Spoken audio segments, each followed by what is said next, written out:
You're a pretty orderly crowd. This is very quiet. Everybody's tired out from a long day yesterday. Even Mr. Raskin, maybe? That's the quietest I've seen you for a few minutes. We're going to get you fired up. Thank you for being here. Without objection, the chair is authorized to declare a recess at any time. We welcome everyone to today's hearing on restoring law and order in high-crime cities. I now will recognize the gentleman from Alabama to lead us in the Pledge of Allegiance, and then I ask that we remain standing for a moment of silence.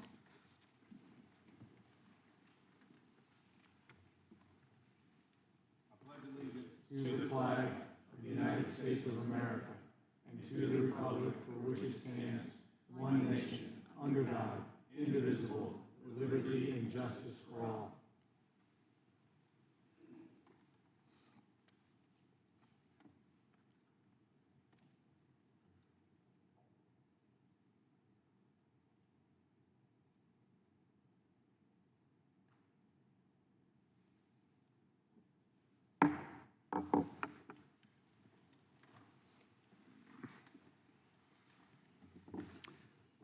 I will now recognize myself for an opening statement.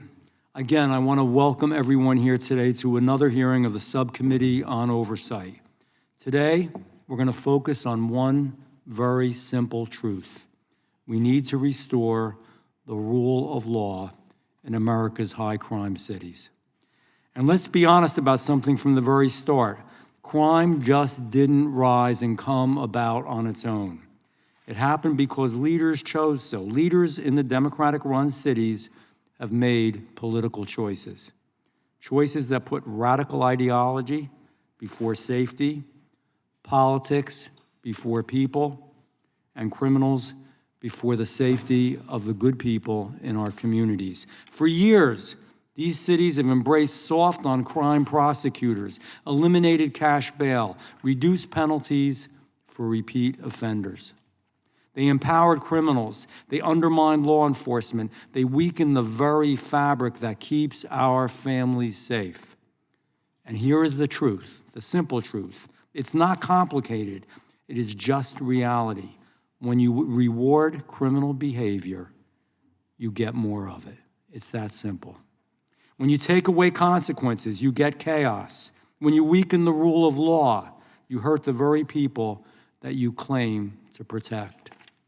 In Charlotte, a community that this committee, many of us on this committee, we went to Charlotte, and we saw firsthand in a field hearing, they tried to, quote, reimagine criminal justice. Do you know what happened when the reimagining delivered?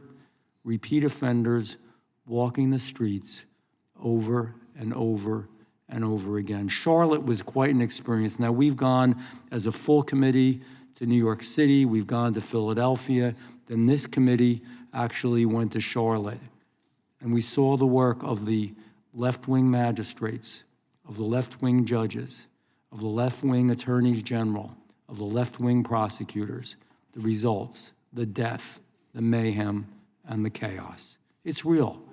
It's not funny. And you know, when we talk to the people in Charlotte, I'll never forget the father of the one young lady. And I believe, and I don't even have this in front of me, I'm digressing for a minute, but this woman was pulled out of her bed, stripped naked, had to get down on her knees, God knows what, and then the perpetrator took a shotgun, put it to her chest, and took her life. The father was there. Man, I wish each and every one of you could have seen that father. He was so upset. He was shaking. He was crying. This was a grown man.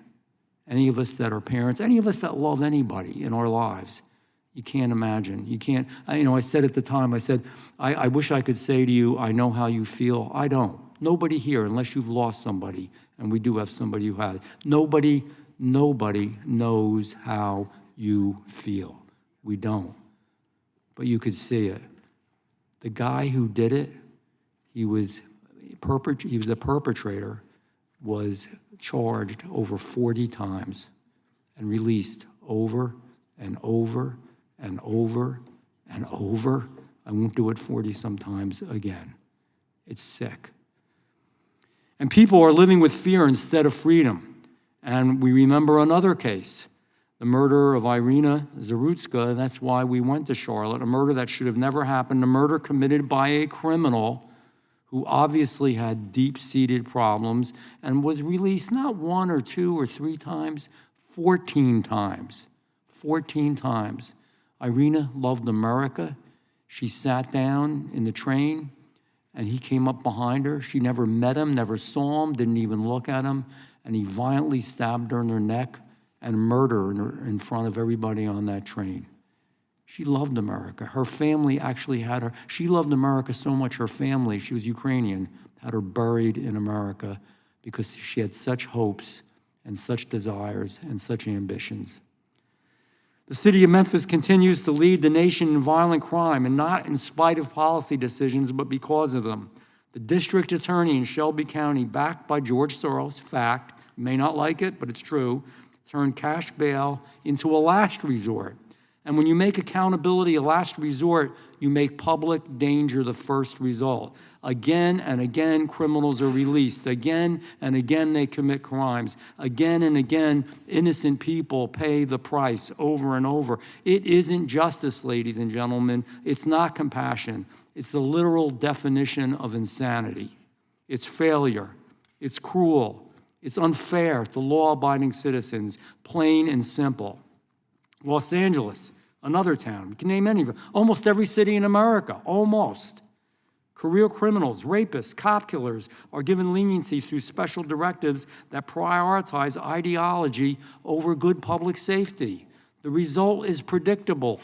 Gangs have been emboldened, communities have been terrorized, and a once great American city has been hollowed out again by lawlessness. The city of Chicago, everybody knows about Chicago, still the murder capital of America, still drowning in violence, and still doubling down on the same bad ideas like eliminating cash bail and making pre-trial release the default.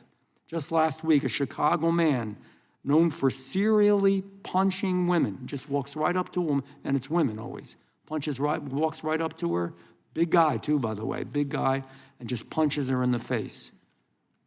So I don't have any words. He was arrested and released for the 20th time.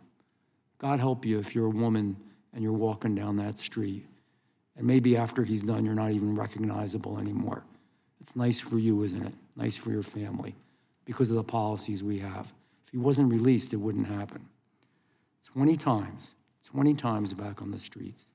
In what world are these politicians living in when they design laws that make it easier for someone like that to be released over and over instead of designing laws that protect the women that are continually assaulted? These are dangerous policies. They're bad policies, and they have a predictable outcome. They hamper law enforcement, and they let dangerous people walk our streets. It's that simple. It really isn't that complicated. In fact, I've spoken with law enforcement, true story, not only in Charlotte, but in other areas where we've gone on the road, this committee, who've told me that oftentimes before they're even done writing up the arrest report and somebody has looked at it, before that even happens, they're watching the person being released. They're not even done with the report, and they're already out. It's an upside-down world. It's a bizarro world. It's a sick world that we live in, and it has to stop. For 4 long years, the past administration, the Biden-Harris administration, encouraged this mentality, encouraged soft-on-crime policies, encouraged the unraveling of law and order in what was our beautiful, sparkling cities. That changed earlier this year. And I know not everybody's gonna agree with me on this, but it did. Since President Trump was sworn back in office, he has done what he always said he would do. There was no surprise here. Restore common sense, restore law and order, restore accountability. And in August, President Trump deployed the National Guard and federal agents to support local police right here in Washington, D.C. And people tell me, oh, they exaggerate in Washington, nothing happens.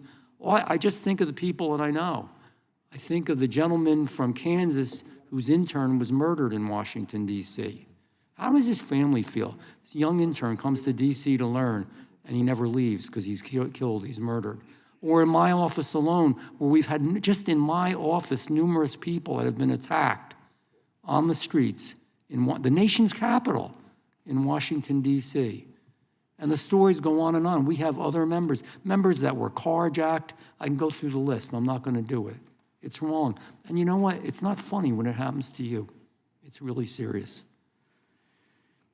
In August, President Trump deployed all these folks, and what happens when you enforce the law? Crimes went down, safety went up, over 4,000 arrests, and an 11% drop in crime citywide, 11% drop in just a few months. Words don't do that. Ideology doesn't do that. Press conferences don't do that. Action does that. Real action, tough action, necessary action. And because it worked, because results speak louder than slogans, other cities, many of them, are asking for the same help. In September, National Guard units were deployed to Memphis and Portland. Plans are underway for Chicago as well. And of course, in many of these cities, Democrat officials are fighting it every step of the way, fighting safety, fighting accountability, fighting success. And in some areas where there are deployed people who live in the neighborhoods, who live in the areas, we had some folks, even in D.C., said it was the first time in years that they had walked up and down their streets in safety. In years. They were so happy. We are here today because the American people do deserve better. They deserve leaders who are going to protect them and take care of them. They deserve prosecutors who enforce the law. They deserve cities where criminals fear consequences and families feel safe. To our witnesses, I want to thank you for being here. I know it's your precious time. I thank you for speaking on behalf of communities living through the nightmare of bad policy and failed leadership. I even thank the folks that are going to disagree with me. We look forward to your testimony. Thank you. I now will recognize the ranking member, Ms. Crockett. Thank you so much, Mr. Chair, and thank you for calling this hearing. Since January, Donald Trump has used the full power of the federal government to attack Americans in cities across the country.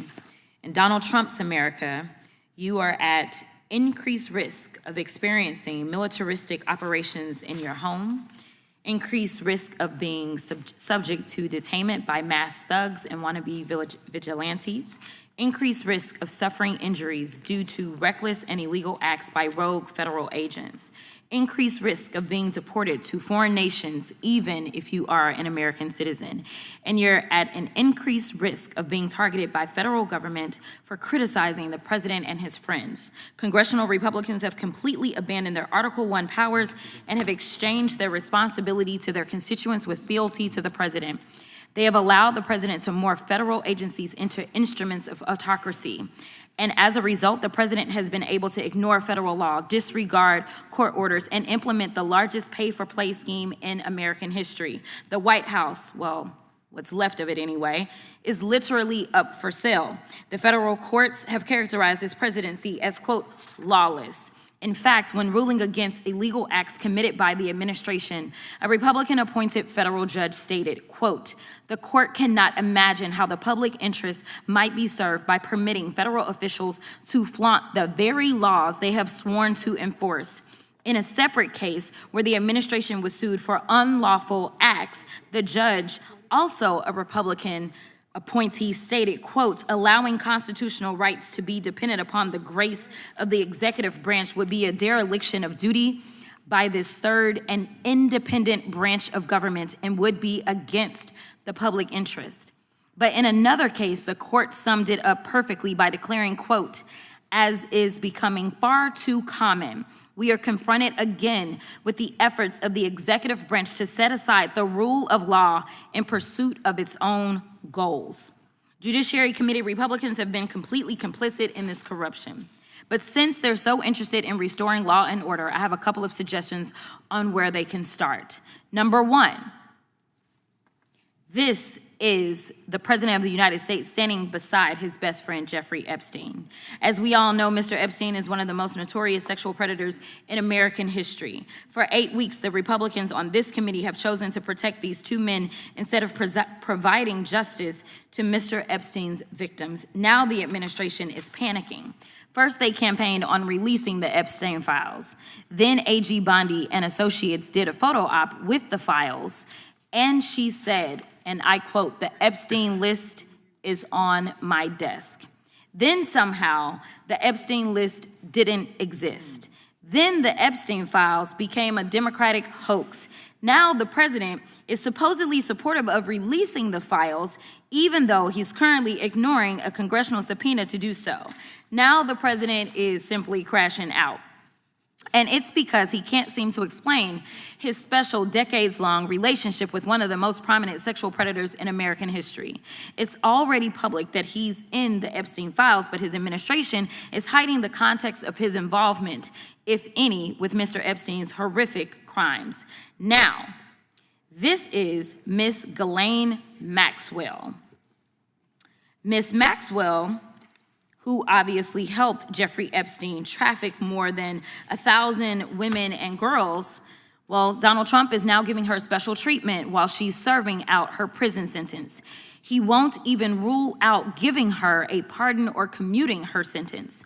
I don't need to explain why pardoning sex traffickers wouldn't be restoring law and order. Now, this is Secretary of Homeland Security, Kristi Noem. Not only has Secretary Noem been busy filming propaganda ads, she's also been busy cashing in on millions of taxpayer dollars. In fact, Secretary Noem has funneled millions of dollars to a company called the Strategy Group. The Strategy Group helped Secretary Noem win her campaign to become the governor of South Dakota. Corey Lewandowski, her top policy advisor, has worked with the firm. And the company's CEO is married to Secretary Noem's chief spokesperson, Mrs. Tricia McLaughlin. This is what corruption looks like. They're stealing money from the American people's pockets and depositing it into their bank accounts. Now we move on to yet somebody else. This is the so-called border czar, Tom Homan. Mr. Homan is on tape accepting $50,000 in cash bribes stuffed in a brown paper bag from an undercover FBI agent. Apparently, Mr. Homan accepted these bribes in exchange for awarding federal contracts to his friends. Trump's Department of Justice killed the investigation into Mr. Homan's crimes, and congressional Republicans didn't say a mumbling word. Lastly, this is insurrectionist and Nazi sympathizer Ed Martin.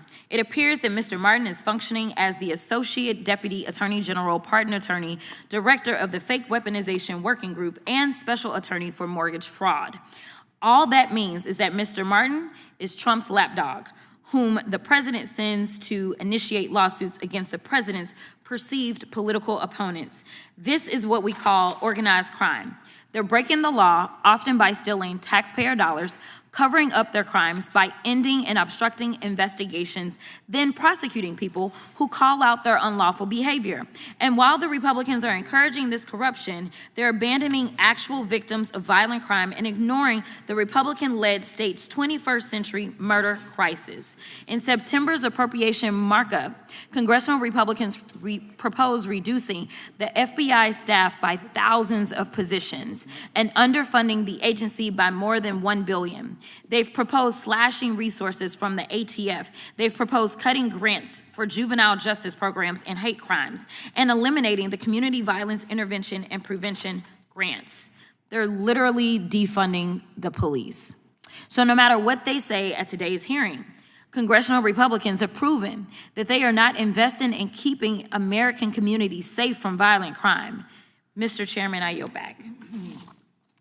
I thank the ranking member. We're fortunate to have with us the chairman of the Committee of the Whole today, Mr. Jordan, and the ranking member, Mr. Raskin. I believe Mr. Jordan's not going to do an opening at this time. Thank you, Mr. Chairman, for this important hearing. I look forward to hearing from our witnesses. Thank you, Chairman. Mr. Raskin. Thank you very much. Yeah, I think I'll take mine now. I'm going to try to stay for as much of the hearing as I can, but I won't be able to do it at the end. So. Okay. And Mr. Chairman, thank you very much. I wanted to just begin by underscoring three things that you said that I hope people will keep in mind as you hear my remarks. One is that when you reward criminal behavior, you get a lot more of it. Two, you said it's not funny when it happens to you. And alas, I have a personal story to tell. And three, you said letting criminals off the hook is not compassion, and it's not justice. So I want to agree very strongly with those 3 points that you just made, Chairman Van Drew, and I want to thank the witnesses for being with us today. Just before the shutdown, the subcommittee convened a field hearing in Charlotte to advance the tired, I would say utterly exhausted Republican claim that Democrats are somehow soft on crime. This is an odd proposition to me, given that Democratic-led cities today are now driving an historic nationwide decrease in crime, especially homicide and violent crime, following a dramatic spike in those categories under the first Trump administration. One North Carolina local news outlet, the News and Observer, captured the very paradoxical nature of that hearing in an article titled, "Republicans are in charge in North Carolina, but somehow Democrats are to blame for violent crime." Well, the News and Observer is correct. Republicans from the White House to Congress to the state houses are systematically undermining public safety in communities across America with what I would call gangster state policies, while claiming that Democrats are to blame. Well, what's really going on? Let's start with the administration's first day in office. How about that? On the first day, Donald Trump pardoned nearly 1,600 January 6th insurrectionists, people who either pled guilty or were convicted beyond a reasonable doubt by a jury of their peers for hundreds and hundreds of crimes, including hundreds who violently attacked Capitol Police officers, Metropolitan Police Department officers, Montgomery County, Maryland police officers from Virginia, and so on, with baseball bats, steel pipes, Trump flags, Confederate battle flags, broken furniture, and bear mace into people's eyes. In the months since, the Department of Justice proceeded to fire dozens of FBI agents and federal prosecutors, the most experienced federal prosecutors we had, career civil servants appointed under Republican presidents and Democratic presidents, simply because they had worked in the January 6th investigation. Nothing like that had ever happened before in the history of the Department of Justice, and I hope nothing like that will ever happen again. These were career civil servants, expert criminal prosecutors fired because they had prosecuted people for violently attacking police officers, storming the Capitol, saying they were going to hang Mike Pence in order to overthrow a presidential election, and they got fired because of it. A massive violation of civil service, constitutional rights, and the principles of public safety. 140 of our officers were injured, wounded, disfigured, disabled, hospitalized on that day. 140 of them. I wish I could take 140 minutes and tell you about each one, but I'll tell you about one of them. I'll tell you about Sergeant Ohnell. Now, Sergeant Ohnell's written a book about his experience, which I recommend highly to all of you. His family were immigrants to America. He became a citizen as a kid, and he fell in love with police work. And his family took a trip to Washington, and they visited the Capitol, and he met police officers here. And he had a dream that he would become a Capitol police officer one day. And what do you know? He became a Capitol police officer after he served in the Army. And he went to Iraq, and he went to Afghanistan. And then he was here on January 6th.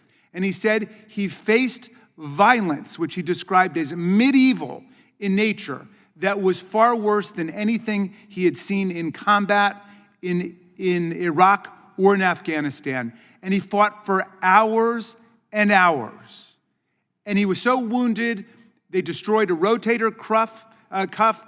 His left foot was smashed and destroyed. He couldn't lift his shoulder. He was beaten in the face and the head. He did everything he could to try to get back to work, and the force told him he was just no longer physically fit to do it. Forced to retire by the insurrection Donald Trump incited, according to a bipartisan vote of the House of Representatives, which 57 of 100 senators voted to convict him on, the most widespread bipartisan vote in the history of presidential impeachments. And he was that wounded, that disfigured, that incapacitated. He could no longer serve. He had to leave his dream job and is now living on a fraction of what his income was before because of that violence that took place. That's just one story. I wish you could know all of the stories. Maybe you know the story of Michael Fanone. He was a DC cop. He wasn't even on duty here. He heard about it, that the Capitol was under attack on the radio. He immediately drove to the Capitol, got off several blocks away, ran to the scene to join the police officers. And he got pulled into the crowd after fighting for hours, and he had a heart attack. And he was afraid that he was going to die. And he begged them. He said, "I have 4 daughters. Spare my life." And his life was just barely spared. There's supposed to be a plaque up in the House of Representatives to the officers because of their indomitable valor and courage that day, but the Speaker won't put that up. And they won't give $1 to the families of any of these police officers whose lives have been so fundamentally altered. But they did sneak a little provision in to give $1 million to each Republican senator who were inconvenienced because they were treated like other American citizens, and their phone records were subpoenaed because they were involved in the conspirators of that attack. That's where the sympathies run. Each of those guys was going to get $1 million payout. At least, I think I heard Lindsey Graham today say he wanted tens of millions for what happened to him. What happened to him? Did he get sprayed in the face with bear mace? Did he have to fight for hours to protect American democracy? No, his phone records were subpoenaed the same way any American's phone records can be subpoenaed if they're involved in a criminal conspiracy or if their name comes up in a criminal investigation. And if you don't like that, you should support the bill that Chairman Jordan brought before us in markup yesterday, which we passed unanimously numerous times. That would save all Americans from abuse of that process. We've been trying to do that for nearly a decade, I believe, from this committee, and the Senate has consistently rejected it. They're not interested in protecting anybody else's civil liberties. They just want their $1 million jackpot payout. Well, in any event, so that was the story on January 6th, and this administration's done everything in its power now to reward the people who participated in it. Meantime, they're firing the officers, the FBI agents, the prosecutors who tried to prosecute it. Now, I want to tell you, though, a lot of people would want to sweep the whole thing under the rug, and they think it's over.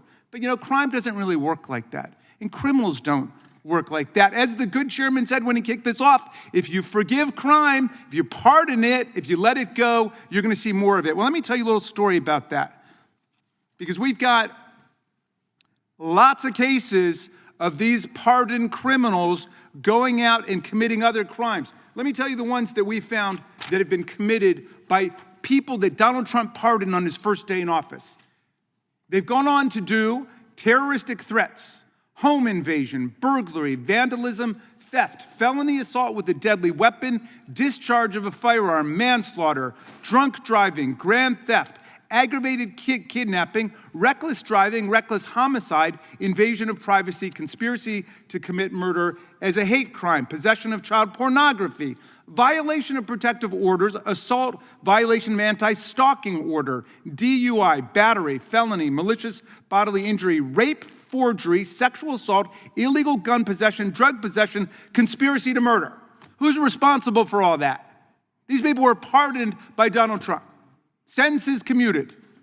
Out on the streets. Now, these people doing all of that. Let me tell you about one of them. I told you I was going to get a little bit personal here. I take the subject raised today personally. This guy's name is Taylor Taranto. He was pardoned after being convicted of multiple crimes on January 6th. Multiple crimes on January 6th. But he was rearrested in 2023 for illegal possession of hundreds of rounds of ammunition and 2 guns and a machete after he was live streaming from the woods near former President Barack Obama's house. He went there with all the ammunition and guns, and he threatened to set off a car bomb.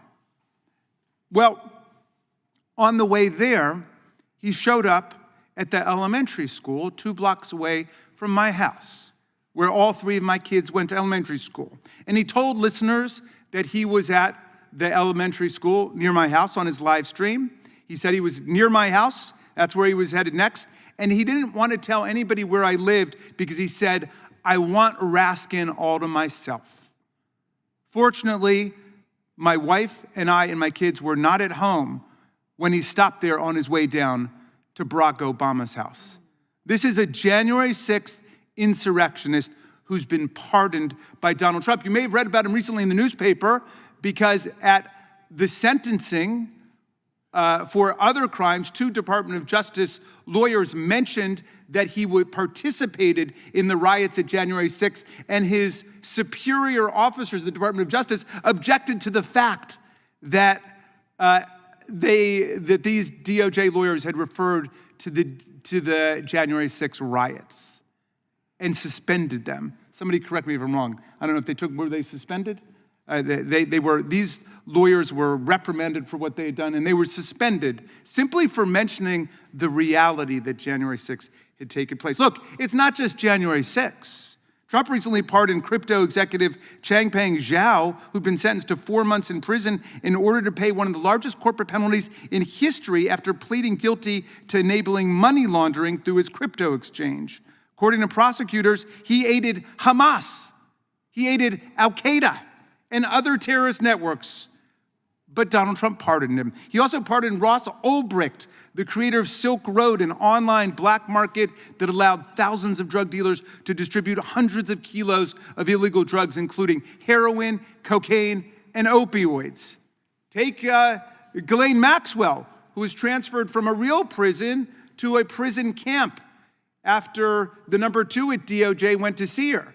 On July 22nd, the Democrats on the Oversight Committee moved to subpoena her. They got Republicans to come over and agree. The next day, she was sent her subpoena, and the next day after that, July 24th, that's when Todd Blanche went to see her.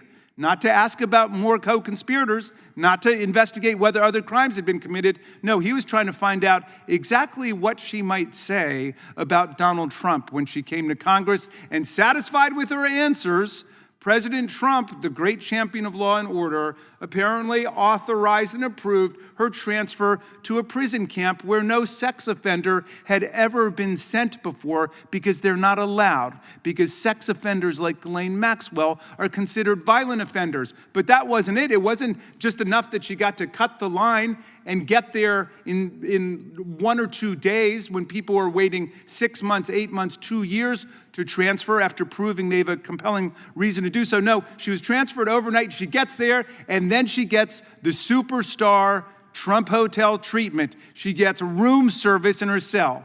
Ever hear of that before? Well, she gets meals brought to her. She gets special exercise privileges there. She gets special visitors that come whenever she wants them to come, and they're allowed to bring their computers. And they don't even deny that. They just say they want the people who brought that as whistleblowers to members of this committee, they want those people punished. And her lawyer was bragging about the fact that they were punished. In other words, that they suffered retaliation for speaking out, when this committee has always stood up for the rights of whistleblowers to tell the truth about abuse of law in America. Well, they've taken a wrecking ball to the federal government's ability to investigate and prosecute criminals. The DOJ is hemorrhaging thousands of lawyers. They're having a very difficult time recruiting people to this absurd environment where the president is taking over all prosecutorial functions. And now they are wasting resources just to follow the political program of Donald Trump. You've seen how he fired his own U.S. attorney, Mr. Siebert, in Virginia because he wouldn't bring charges against James Comey. That's what Donald Trump wanted. So he sacks him. He puts in another attorney who's never been a prosecutor before, never been an assistant U.S. attorney or anything. She's so incompetent, the judge in the Comey case now says that they're going to have to throw it out, likely, because she messed up the entire grand jury indictment process. And yet he continues to go after his political opponents. What a radical distortion of justice that is, and what a waste of our resources. They are draining resources away from human sex trafficking, away from child sex exploitation, away from drug trafficking, to go and either participate in their anti-immigration campaign or just to do whatever Donald Trump wants them to do. So, my friends, this is the record that they want to brag about when we've got real Democratic mayors across America who are, and some Republican mayors, but mostly Democratic mayors, who are actually reducing crime and fighting crime. I mean, what an outrage this is. One of the other things they did when they first got in was they got rid of hundreds of grants that were being given to local law enforcement, to the police. Talk about defunding the police. Well, they defunded the police. Certainly anything having to do with human sex trafficking, anything having to do with child sex exploitation, they just got rid of it all. So, Mr. Chairman, I'm glad you said exactly what you did when you kicked this off. It's not funny when it happens to you, and it's not when you've got a pardoned January 6th person come into your house with weapons on his way down to Barack Obama's house with a machete. Now, that's not funny. And also, when you reward criminal behavior, as this administration has done from day one, you're going to get a lot more of it. And they're headed to turning us into a gangster state. And I thank you, and I look forward to hearing the testimony of the witnesses. Thank the ranking member, and later on I'm going to reply to a good number of those issues. I will say one thing, threats are horrible for all of us. My wife has been threatened, I've been threatened, my kids and my grandkids. It's really awful, it's terrible. My wife was, just so you know, I mean, I can relate to what you're saying there. My wife was threatened that she would be beaten, they would throw her on the hood of the car, rape her and murder her, burn the house down, and kill my children and my grandchildren. So that is not a uniquely Democrat, Republican, conservative, or liberal issue. The other issues, and I will ask the committee if we can, and then we'll move on here. The issue at hand is what's happening on our streets. Those subjects you brought up are worthy of debate, and we can have a separate committee on all of it, all the things you spoke about. But I'm talking about the average Joe on the street in their city where they want to live their life with their children and their grandchildren as well. It's a little bit different than where we went with that, which was highly political, worthy of discussion, but not really what this hearing is about. Those are all average crimes that happen every day on our streets, including my street. Okay, I'm not going to do this because I don't want to. Even mine, You cannot separate one crime from another. There are people that are in prison because of some of the things they were going to do and got caught to me, but nevertheless, it's not an average crime. I'm a member of Congress. It is different. I'm talking about just the guy that comes home from work and is walking on the street and he stops by the grocery store and he gets killed. It's a different thing, just the average day-to-day thing. We'll talk about it more. I appreciate you, Mr. Raskin. With that being said, all other opening statements will be included in the record, and we're going to introduce today's witnesses. Finally, your time. We'll start with Mr. Rafael Mangual. Mr. Mangual is a fellow at the Manhattan Institute, where his research focuses on criminal justice and policing. He is the author of Criminal Injustice and serves in the New York State Advisory Committee of the U.S. Commission on Civil Rights. Mr. Mauro, Mr. Paul J. Mauro, is a former law enforcement officer, having served for 23 years with the New York Police Department. During his tenure, he served as the commanding officer of the NYPD's Legal Bureau and as the executive officer for operations and analysis in NYPD's Intelligence Bureau. Thank you for your service. Thank you for being here. Ms. Tina McKinney. Ms. McKinney, this is the hardest one. These are always hard.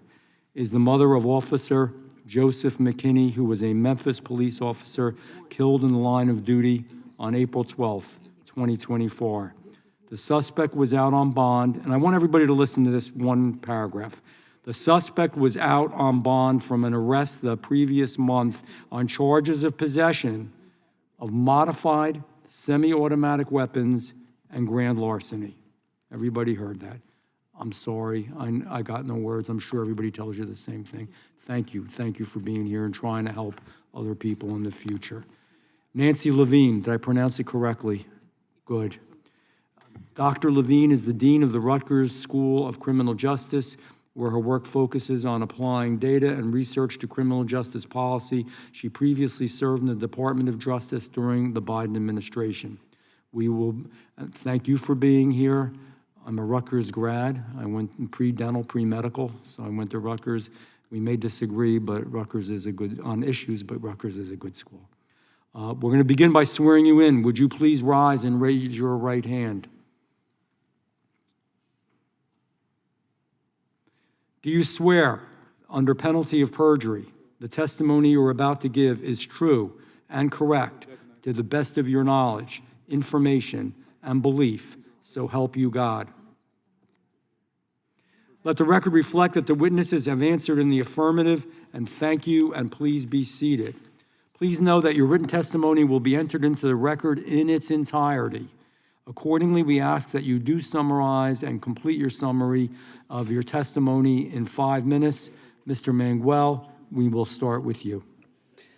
Well, thank you all so much for the opportunity to offer remarks on the all-important topic of public safety in America's cities, which is an issue that I've spent the last decade working on. I'd like to begin by suggesting that in public debates over questions of safety, far too much weight is put on aggregate crime measures that often fail to fully capture or accurately describe the risk of criminal victimization faced by America's urban residents. We often talk about crime in national, statewide, or citywide terms. It's an understandable colloquialism that I'm sure I've been guilty of too, but whether a city's crime levels are up or down, while important, can mask some important realities. In my home city of New York, for example, data from 2010, 15, and 20 illustrate that approximately 50% of the city's reported crime occurs on just 4% of the city's street segments. The experiences of residents living on block clusters where so much of a given city's crime concentrates are radically different from those living in the neighborhoods with very little crime. To paint the picture a little more vividly, consider that last year, residents of Chicago's 19th district, which I used to call home, experienced a homicide rate of just 2.3 per 100,000. In the 6th district, by contrast, the homicide rate was 73.4 per 100,000, almost 32 times greater. I make this point for a couple of reasons, but one is to just illustrate that even in cities that have experienced recent declines in serious crime, there remain microgeographic pockets where serious violence continues to occur at levels that we should all find unacceptable and should therefore be working to alleviate with urgency, irrespective of aggregate crime declines at the citywide level. The fact remains that in too many city neighborhoods, criminal violence is a serious problem, and that problem is one that is too often characterized by a particular type of failure, which is the failure to incapacitate violent criminal offenders who have thoroughly demonstrated through repeated criminal conduct that they have no desire to play by society's rules. A few numbers to consider. In Chicago, on average, a shooting or homicide suspect is arrested nearly 12 times. In Oakland, homicide victims and suspects alike have an average of 10 prior arrests. In Baltimore, the number is 9. And right here in Washington, D.C., it's 11. These numbers are bad enough in the abstract, but they take on a more urgent character when they are illustrated by specific cases. Because of the work I do, I'm often sent stories of heinous and tragic crimes committed by offenders who had no business being out on the street. We already heard about one such case in the case of Irina Zarutska in Charlotte, North Carolina, but I want you all to consider another case out of Charlotte, which has not gotten nearly enough attention, which is the shooting death of Jace Edwards. He was just 4 years old. According to news reports, one of the 4 men arrested in that case had previously been charged in nearly a dozen car thefts, and he was arrested again just days before the shooting with a firearm. Unbelievably to the uninitiated, he was allowed to post bond and was released yet again. A second suspect in that case had racked up 38 charges and had multiple prior incarcerations for serious felonies, including firearms and other violent charges. These examples all elicit the same question, which is why? Why were these offenders out? And the answer in many cases is that somewhere down the line, policymakers made a choice. They made a choice to pursue decarceration for its own sake because they were convinced that doing so was the best way to serve justice. The good news is that none of those decisions are written in stone. Our leaders can and must make different choices. In recent years, we've seen some encouraging examples of federal, state, and local leaders doing just that. In the state of Tennessee, for example, lawmakers have, thanks to the leadership of Tennessee House Speaker Cameron Sexton, passed legislation to amend their state's constitution so that judges there can have the right to detain dangerous criminal defendants in all cases. They also passed a truth in sentencing law to ensure offenders serve the majority of their sentences before they can be released.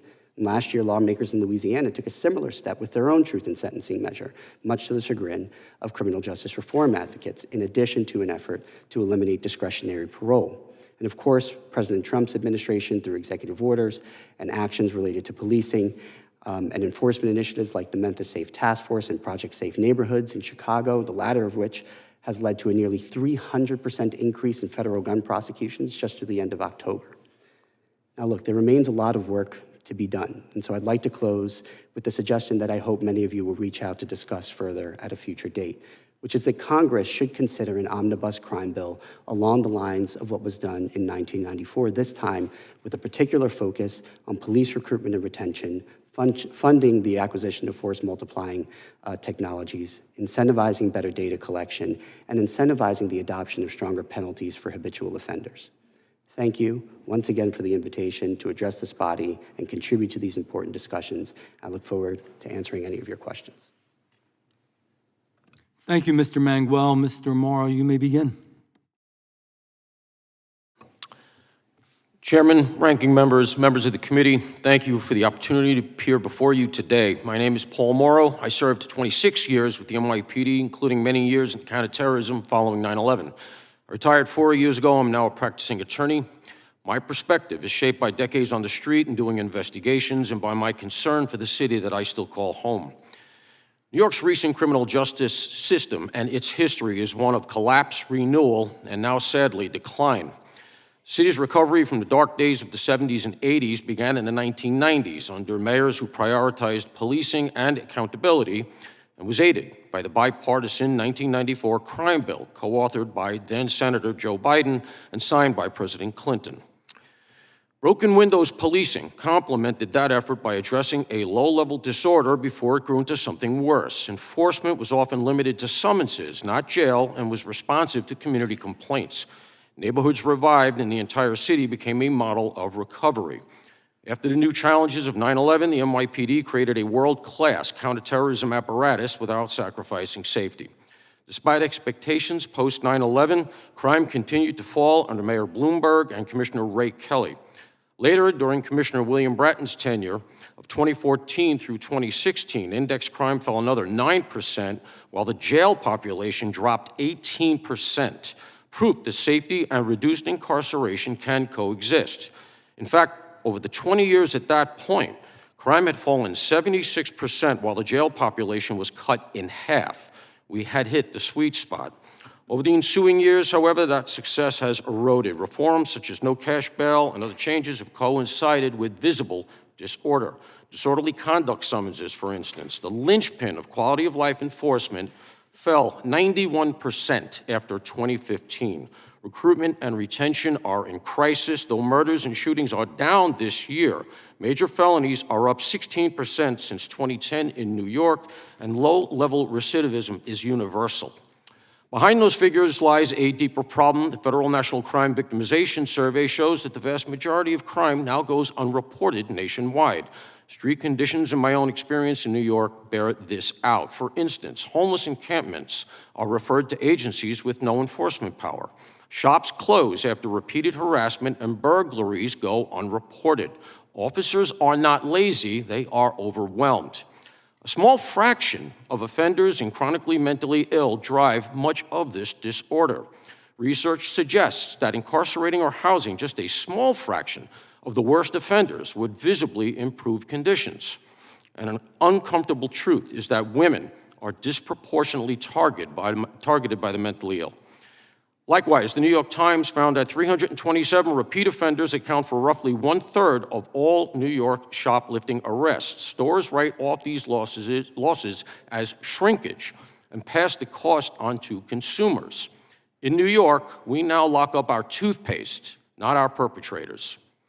At the same time, and most alarmingly, the city is closing the Rikers Island jail and replacing it with 4 dispersed jails that cut the prisoner bed count by a full 2/3. This is a guaranteed recipe for failure.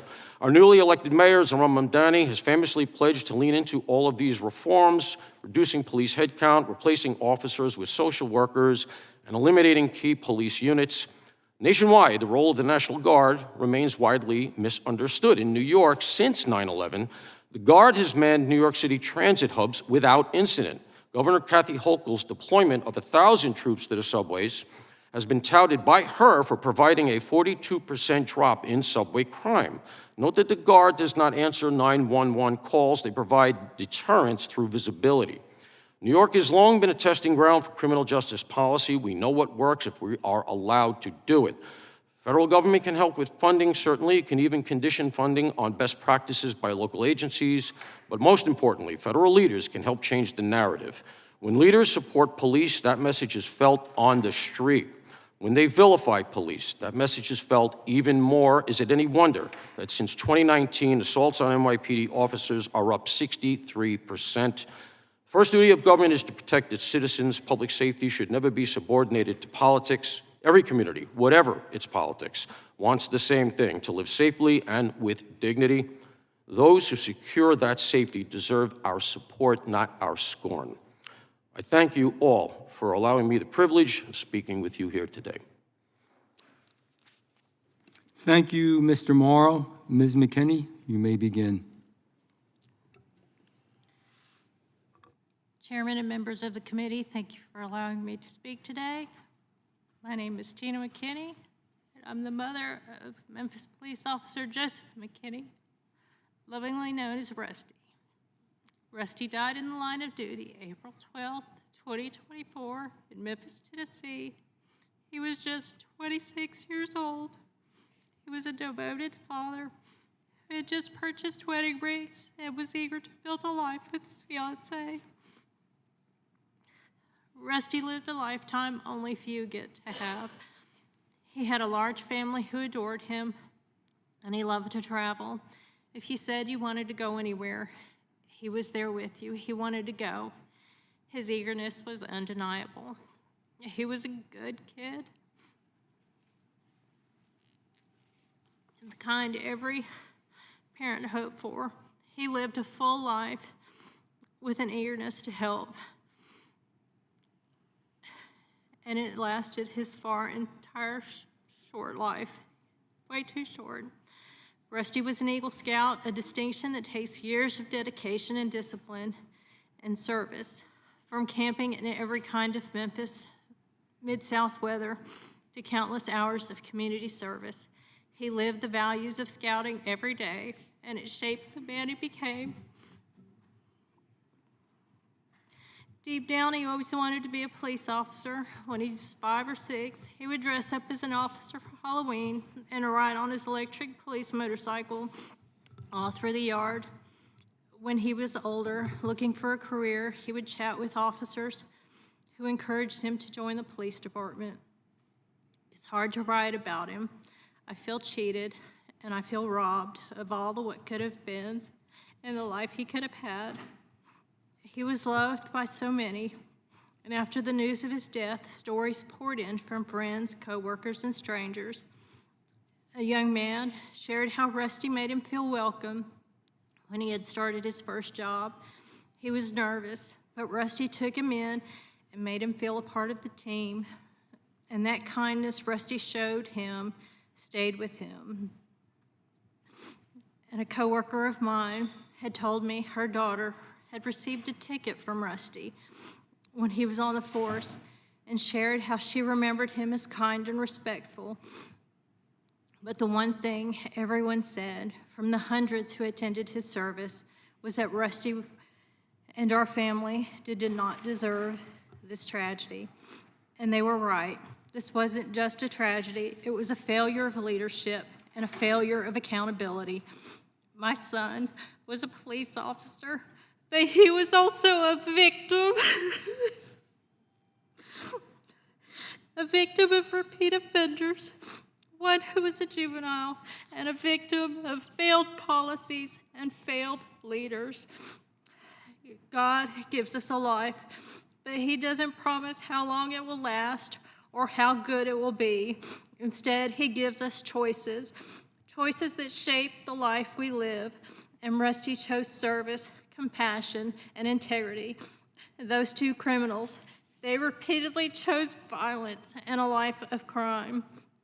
Those young men were out on bond despite being arrested just weeks earlier for serious crimes, and they are responsible for my son's death through their actions and by their choices they made. Dangerous repeat offenders are not isolated incidents for the city of Memphis. It is a result of years of political neglect, soft on crime policies, and a justice system that has prioritized leniency over accountability, and judges who release high-risk offenders and district attorneys who start pilot programs to identify cases to downgrade to misdemeanors. Management and long delays with issuing car tags made it impossible for officers to enforce basic traffic laws, contributing to a breakdown in public safety. Memphis has also been losing officers, not just to violence, but to attrition. They have faced reduced pay, loss of benefits, and lack of support from city leaders. The Memphis Police Department has struggled to retain talent while crime surged, and while our leaders debate referendums and engage in political optics, family like mine pay the ultimate price. Public officials entrusted with leadership who have repeatedly failed to uphold the standards of their position, raising serious concerns about judgment and accountability. Some proposed defunding law enforcement and introduced proposals to cut police budgets. Those proposals were widely criticized and widely rejected. The school board has mismanaged children's futures in Memphis. Former Shelby County School Superintendent Dr. Murray Fagan stated many members of the board chose chaos over children, and I believe the statement to be true. Students' poor performance is beyond poor. Our school system ranks in the bottom 50% statewide. Students lack basic math skills and reading skills. Despite spending exorbitant amounts of money per student, the district has failed to deliver results. Millions in state and federal funds have been spent, yet proficiency in some areas has dropped as low as 5%. Instead of investing in proven solutions, the board has spent millions on studies and administrative overhead. Educational failures are not separate from the rise in crime. They are deeply connected. A weak education system feeds weak communities, and weak communities suffer the consequences of crime and strained police. Accountability must be more than a word. It must be a standard. It must apply to individuals who commit violent acts and to those leaders whose decisions enable those acts. Without accountability, justice is incomplete and safety is compromised. Police officers take the job knowing the worst may happen, but it's up to those in the position of power to protect them. They ensure they have the best environment to work in and to know that the system will work together to make a safe place for all to call home. My son went to work, as do all officers, with a sense of hope and optimism that they can make a difference and a hope of coming home to the families who love them. I urge you to listen to the voices of grieving families like mine. Rusty deserved better. Memphis deserves better. Rusty had a job with MPD, but he was so much more to everyone in his personal life. We all lost so much when he was taken from us. My son died. He gave his last breath, saving a fellow officer and pushing her to the ground when the bullets started to fly. He gave his life serving a city that tragically did not protect him in return, and by continually allowing repeat offenders to be released and to commit more crimes. Crime has taken a toll on me, and I would not travel to Memphis unless it was necessary, and many individuals felt the same. But with the increased state troopers and federal agencies embedded in Memphis after the death of my son, Memphis is beginning to change. People are venturing out, and people are trying to enjoy the city again. And they are thanking city officials for allowing those agencies to come in. Rusty died a hero. He protected others as he died. He gave his life. It's time for our leaders to protect those who remain, bring the National Guard, and keep the federal agencies who are involved in the city until criminals realize crime doesn't pay anymore in Memphis and playtime is over. Thank you for allowing me to speak on behalf of my son and the family and our community in Memphis. Thank you for your courage. You represent many, many other people. I see his handsome face there. It is unfortunately now the story of most major American cities. Dr. Levine, you may begin. Chairman Van Drew, Ranking Member Crockett, Mr. Raskin, members of the subcommittee, thank you for the opportunity to speak with you today. Let's start with some facts. Violent crime is down to pre-pandemic levels or even lower in most every U.S. city. That started around 2022, not when Mr. Trump started office in January of this year. Nationwide violent crime is down 50% from its peak in 1991. But despite these gains, I'm not going to sit here and say, if it ain't broke, don't fix it. That's because every bit of violent crime is unacceptable. Every life lost is a tragedy. We can do more and we should do more. That said, the reductions in violent crime rate that I just quoted to you, those are real statistics. We're clearly doing something right. And to that I say, if it's working, don't break it. That's precisely what this administration is doing.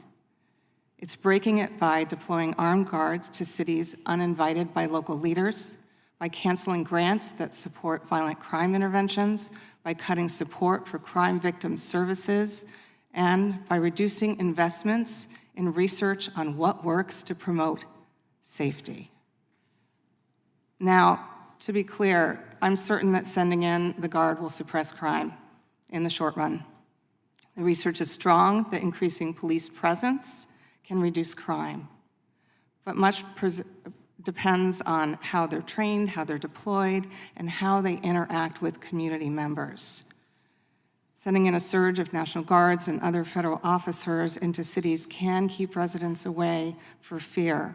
It can curb tourism. It can hurt local economies. The Guard lacks local expertise. They don't know the stakeholders, the players. They don't know how to resolve issues peacefully because of that lack of local knowledge. That can erode trust even after they pull out because residents don't distinguish between one type of law enforcement officer and another. Guards aren't trained for civilian policing and things like de-escalation and crisis intervention.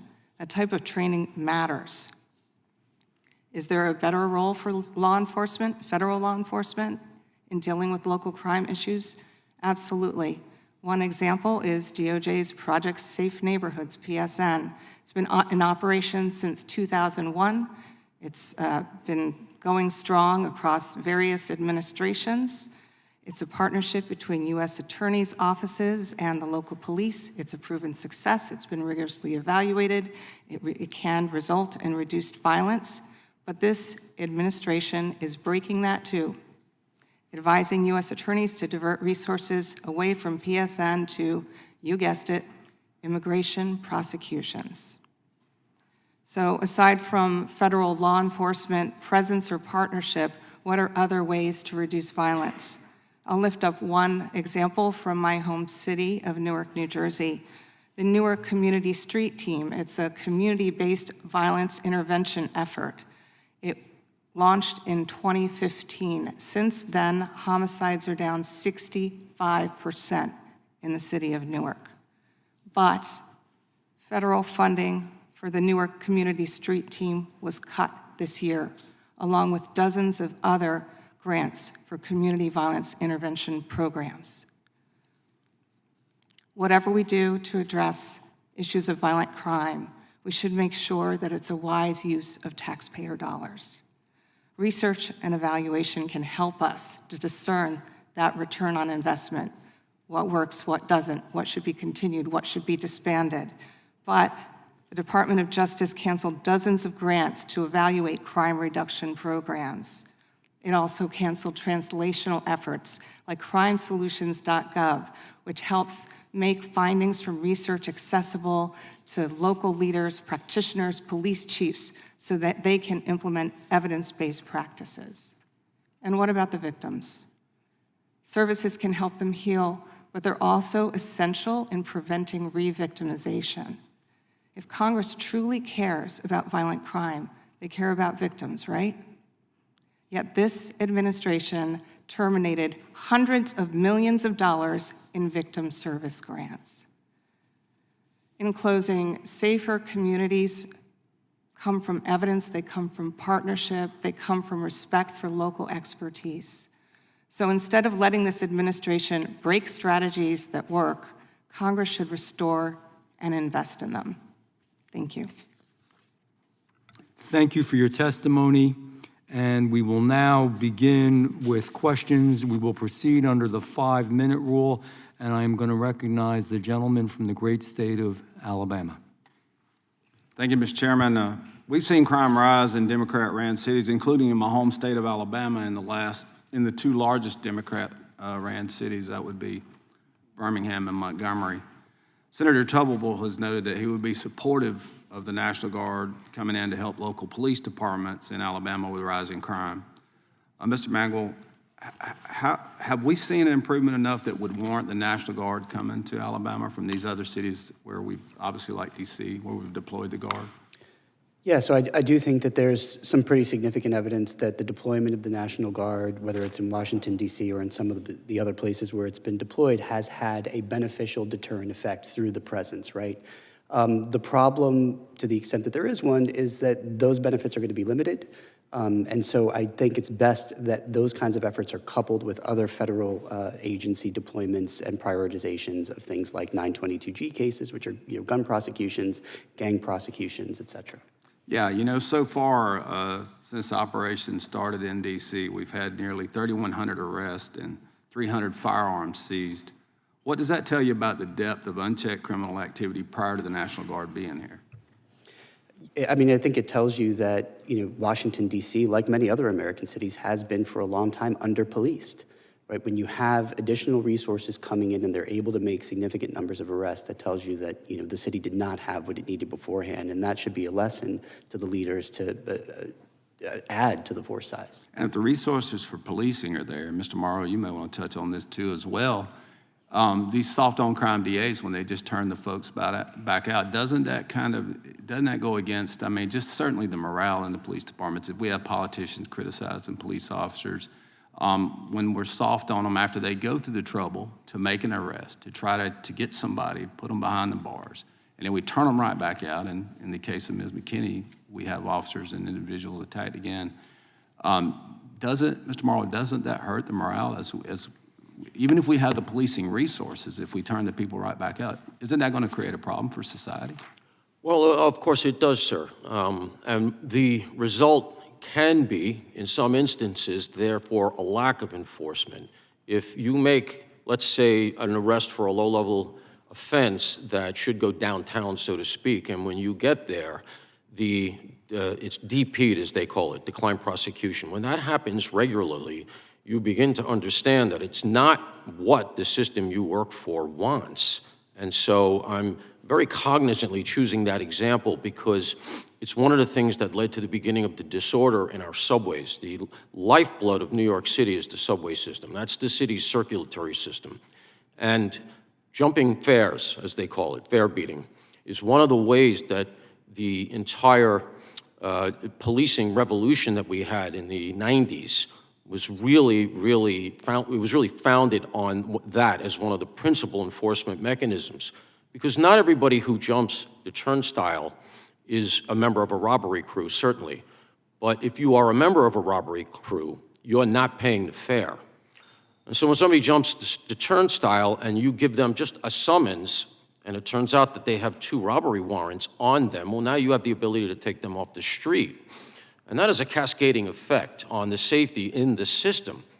And that was really one of the broken windows linchpins. And ultimately what happens is when that is no longer enforced, and I should mention that the district attorneys in New York, we have 5, at least 4 literally don't enforce that crime. It's on right in the day one, the infamous day one memo of Alvin Bragg, saying we're not going to enforce that anymore. Now I would argue that that's not even within his power. That's the legislature that has to repeal an entire statute. Nobody's challenged that, and so on it goes. But consequently, people who would have been kept off that system now feel with impunity to jump the turnstile, go in through the outdoor, they don't pay, and now they have easy access to a place that they can commit crimes, get out of there quickly, etc. And so in addition to morale, it leads to a lack of enforcement. So they basically just lose concern about if it's that broken window principle. If you don't stop them there, then the crime just escalates, and certainly individuals who are jumping the turnstiles. You said Governor Kathy Hochul, right, had moved a guard into the subways, and they were just there as a presence to deter, right? That's kind of, they're not really arresting people. No, they don't follow the 911 system. It's not like they're getting deployed to go on particular police jobs, quote unquote. They're there for what's called their omnipresence. And you see it all over New York. It's been underway, as I mentioned, since 9/11. So that's 25 years without incident. You see them in the Oculus, downtown, which is a big transportation hub. You see them in Penn Station, in Grand Central. They just stand there. But because they're there, it takes weight off of the police and it sends the message that this area is observed. And so very often perpetrators will move on. Thank you. I'm out of time. I'll yield back, Mr. Chairman. I thank the gentleman. Mr. Chair, I have a couple of UCs before we move on. First, I have a unanimous consent request. I ask unanimous consent to enter into the record a report written by Chandler Hall titled "Cities in Blue States Experiencing Larger Declines in Gun Violence in 2023." Without objection. Then I have another one. It is by Chandler Hall again, titled "The Highest Rates of Gun Homicides Are in Rural Counties." Without objection. My next one is written by Jeff Asher, titled "Trump Doesn't Have the Data to Back Up His Claims About Washington, D.C." Without objection. And my final one is written by Kylie Murdoch and Jim Kessler, titled "The 21st Century Red State Murder Crisis." Without objection. Thank you so much. I now recognize the gentleman from Georgia.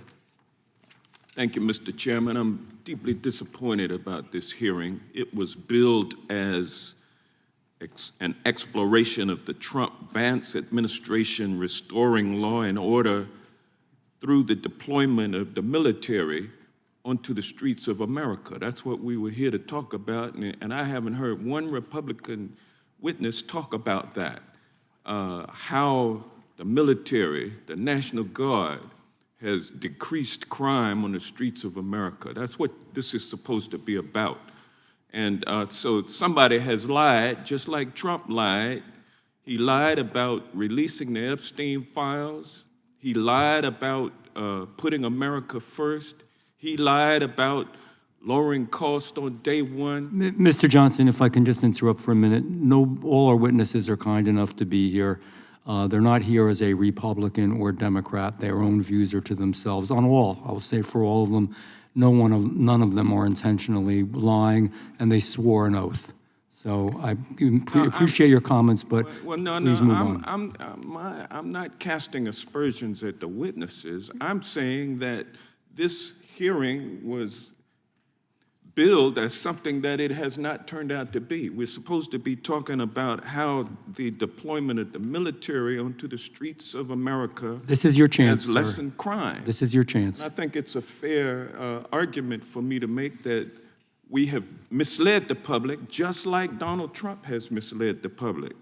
And the public, the American Joe or the average Joe on the street is feeling like a sucker now because Trump is telling them that, look, don't believe your lying eyes, prices are down. But they know that price of groceries is up, the price of energy is up, the price of their health care is up. But yet Donald Trump is telling them, believe what I say. They're getting tired of that. They looked at this drama with the Epstein files. They saw him go from doing everything he could to prevent the release into flipping at the last minute so as to save the little face that he still has because he knew he was going to lose that vote, and he lost it. Every single member of Congress, except for one, voted to release the Epstein files. And so the American people are really confused at this point. They see MAGA Republicans in the House carrying President Trump's water. They're not happy about that. And fortunately, they have a shining light to look at. Her name is Marjorie Taylor Greene, and she has started to move away from the deception, from the lies and deceit. and from the violence. And because of that, she's now being subjected to violence. But let me ask you a question, Mr. Mangual, since although you've been to law school, your training has been as a corporate communications guy with the International Trademark Association, but you're here to talk about how the military has made our streets more safe. I'll ask you this question. Law enforcement is a noble profession, isn't it? It is. And it has special education and certification. Isn't that correct? It does. Specialized skills that you get from learning to become a police officer like Miss McKinney's son, and I'm so I'm saddened by your loss, and my condolences to you, Miss McKinney.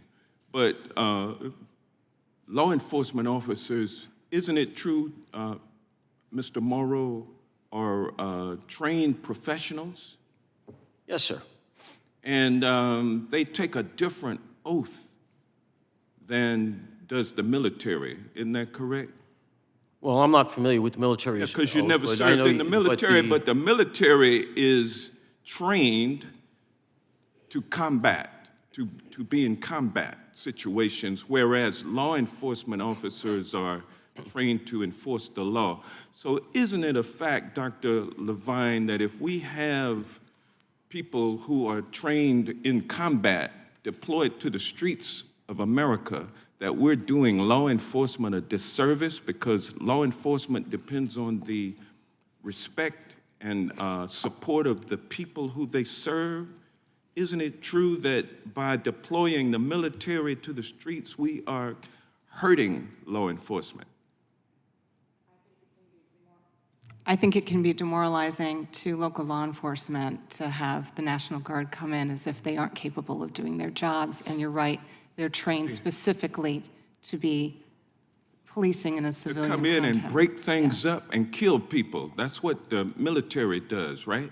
I don't know about that. Well, that's not what police officers are trained to do.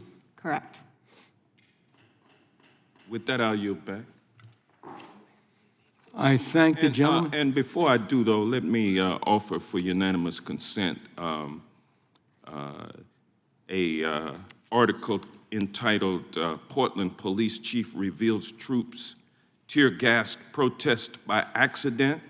That's in the New Republic on October 29th. Without objection? Without objection. Thank you. I yield back. Thank the gentleman. I now recognize Dr. Onder from the great state of Missouri. Thank you, Mr. Chairman. Unfortunately, I'm all too familiar with high-crime cities. Part of my district is on the outskirts of St. Louis, Missouri, and a city that has consistently had one of the highest homicide rates in the country. In fact, I myself, all the way back in 2005, was a victim of a violent crime. I was robbed at gunpoint. And unfortunately, the crime rate in that region has only gotten worse. Just last year, Missouri's Attorney General testified before this committee that the state had to remove a St. Louis prosecutor for prioritizing politically motivated cases over violent offenders, including murderers. And the families hardest hit are in these neighborhoods, these inner city neighborhoods are the ones that pay the price. For years, failed leadership and neglected public safety have left entire communities trapped in fear. In St. Louis, Democrat policies have worsened a crisis that was undermining law enforcement and refusing to hold violent criminals accountable. The primary responsibility of government has always been to protect citizens by upholding law and order. When local officials abandon that duty, communities crumble. When prosecutors refuse to prosecute, crime grows. And when politics outweigh public cities, the results are the experience of St. Louis, Chicago, New York City, Charlotte, and others. Record violence, collapsing trust in institutions, and violent neighborhoods. These policies trap generations, they crush hope, and we have to break that pattern. Real compassion means telling young people that we believe that we can do better and that choices have consequences. Accountability is not punishment for its own sake. It is a path to safer streets, stronger families, and communities that can thrive. Mr. Mangual, is there a way that Congress can hold local officials accountable for refusing to enforce the law and refusing federal assistance during periods of sustained violent crime? I think the best thing that Congress can do in this way to hold these local officials accountable is to condition more of the funds that so many American cities depend on best practices with respect to law enforcement and prosecution.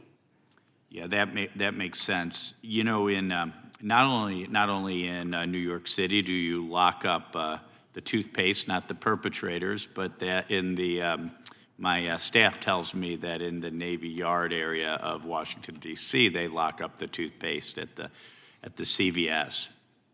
Ms. McKinney, just a quick question for you, and I am so sorry for the loss of your brave and heroic son.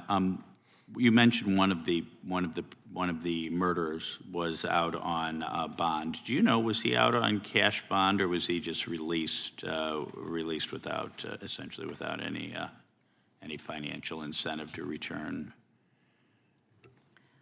Sir, I'm really not sure.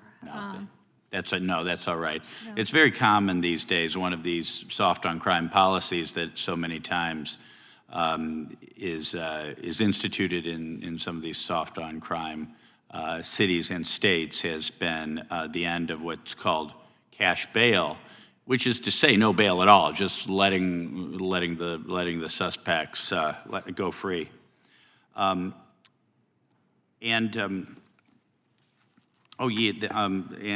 Mr. Mauro, you're with the Manhattan or Mangual. You were with Manhattan Institute. Shortly after I was elected to the Missouri Senate in August of 2014, of course, very famously, the Michael Brown death and the subsequent riots led to just, I think, the very unfortunate phenomenon, which I think Heather McDonald at Manhattan Institute, popularized the Ferguson effect. Explain that, and how can we turn things around? I think it's the opposite of what Mr. Mauro describes: broken windows, policing, enforcing fares, and so on. That's exactly right. I mean, the Ferguson effect basically describes a phenomenon in which, in the wake of a viral police incident that was controversial, so much public scrutiny and vitriol was lobbed at the institutions of law enforcement that it basically discouraged line officers from being proactive. And one of the best sort of academic demonstrations of this was done in a study by Roland Fryer and Tanaya Devi out of Harvard, where they looked at 5 American cities over a 2-year period and looked at which ones were targeted by the federal government under either President Barack Obama, most of them under President Barack Obama, for civil rights enforcement actions in the wake of viral police use of force incidents. And what they found was a massive increase in felony offenses, homicide offenses specifically, and the mechanism that they believed most explained that increase in crime was a pullback on the part of line officers with respect to proactive Every law enforcement fears being the next Darren Wilson. Thank you. I yield back. And Mr. Chair, I thank the gentleman, yes. Sorry. Before you go on, I have 2 UC requests. One is from the Council on Criminal Justice, which states, examining trends over a longer period, St. Louis has had a far larger reduction in some violent and property crimes than other large American cities. The homicide rate in St. Louis was 40% lower in the first half of this year than it was in the first half of the first year of the pandemic. Without objection. And then the second one is I ask unanimous consent for an article that was written by Stephanie Wiley titled How Profit Shapes the Bail Bond System, published by the Brennan Center. Without objection. Thank you. I now recognize the ranking member, Mr. Raskin, from the great state of Maryland. Thank you, Mr. Chairman. Ms. McKinney, I want to extend to you my sympathy for your horrible loss as a father who lost a son who was a year younger than your son. I cannot know your pain or your experience, but I know you live with it every day, and my heart goes out to you. Ms. McKinney and Mr. Mauro, in fact, all of the witnesses have underscored the importance, as Mr. Mauro put it, I think, of voicing support for the police. And we voted to create a plaque. I mean, it wasn't a memorial fund for anyone. It wasn't money to go to families, but at least it was a plaque to honor the work of the officers who defended us with their lives. And it reads, "On behalf of a grateful Congress, this plaque honors the extraordinary individuals who bravely protected and defended this symbol of democracy on January 6, 2021. Their heroism will never be forgotten." It was supposed to have been put up in the Capitol 2 years ago. It has still not been put up, and I thought I would start with an easy one, just a yes or no question. Would you agree that Speaker Johnson should put this plaque up as provided for in federal law? Dr. Levine, I can start with you. Yes. Ms. McKinney? Yes. Mr. Mauro? Yes. And Mr. Mangual? Yes. Thank you very much. So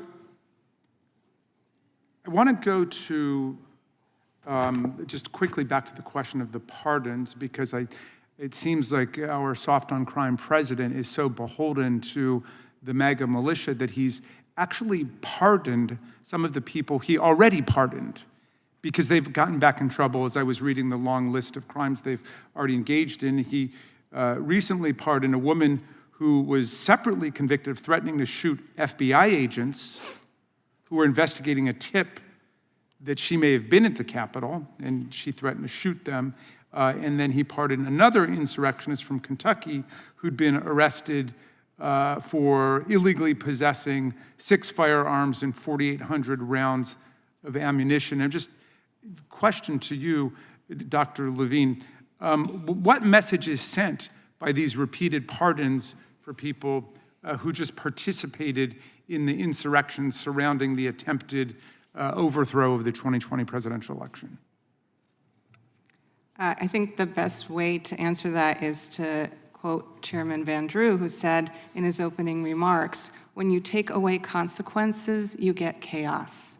Okay, and Mr. Moore, let me come back to you, because you invoked the broken windows thesis by James Q. Wilson.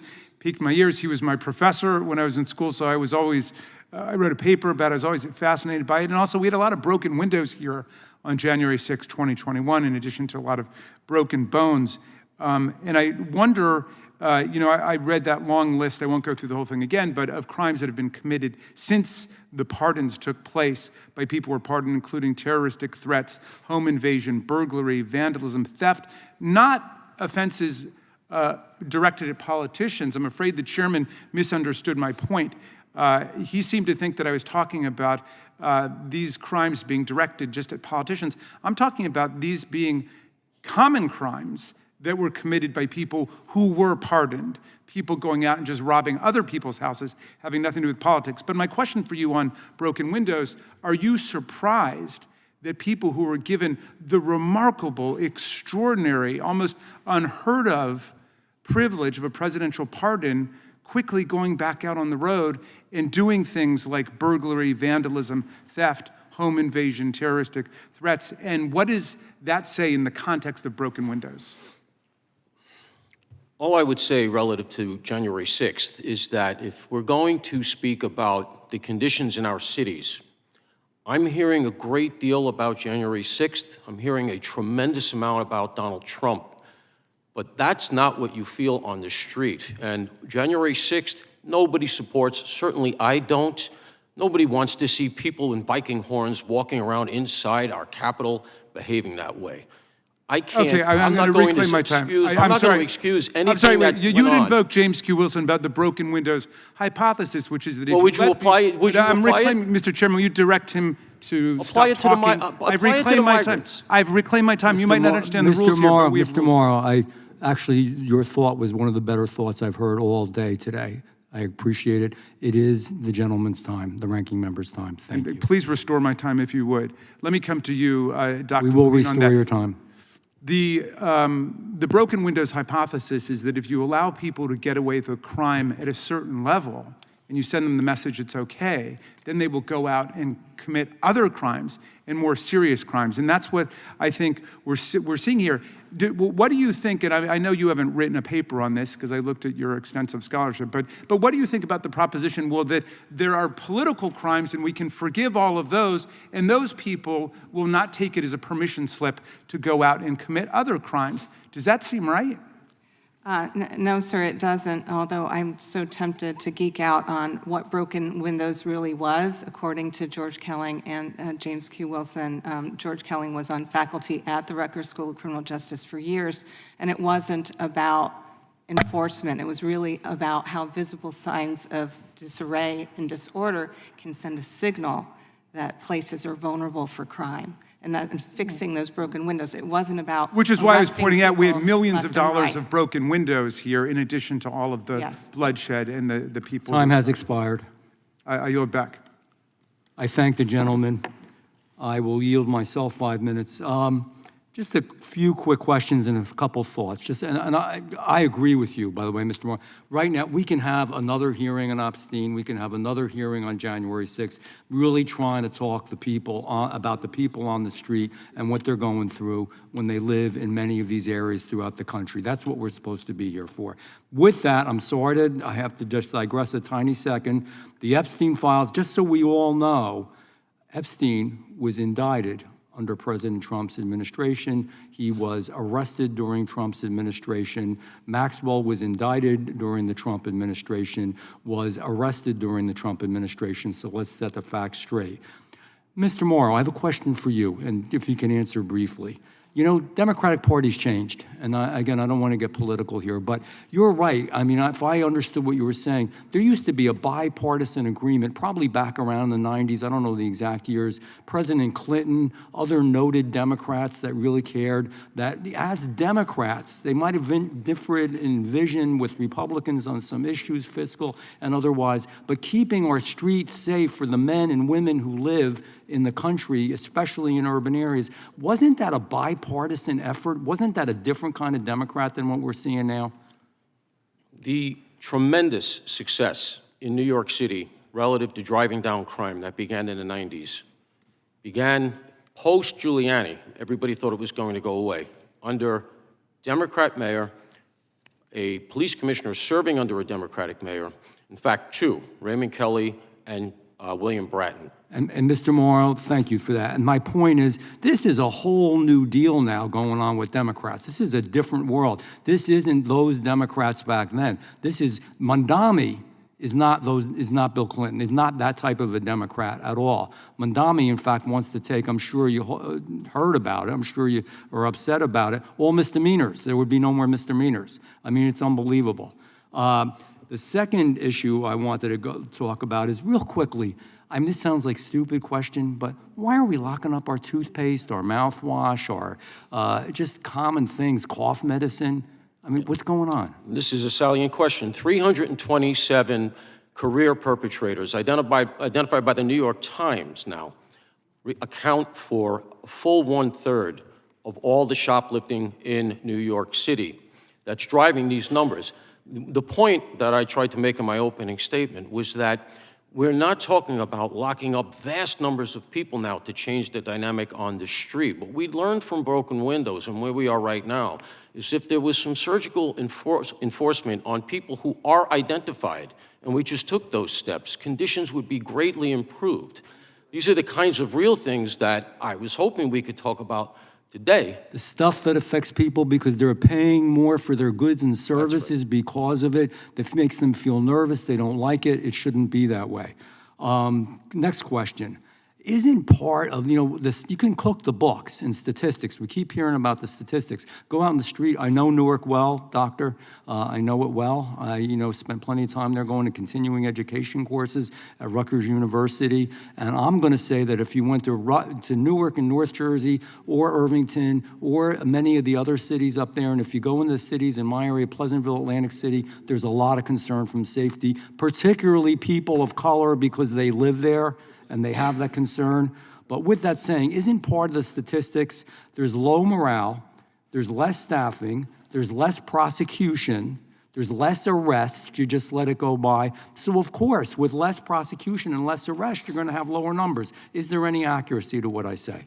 Yes. Exactly. So let's do the real deal.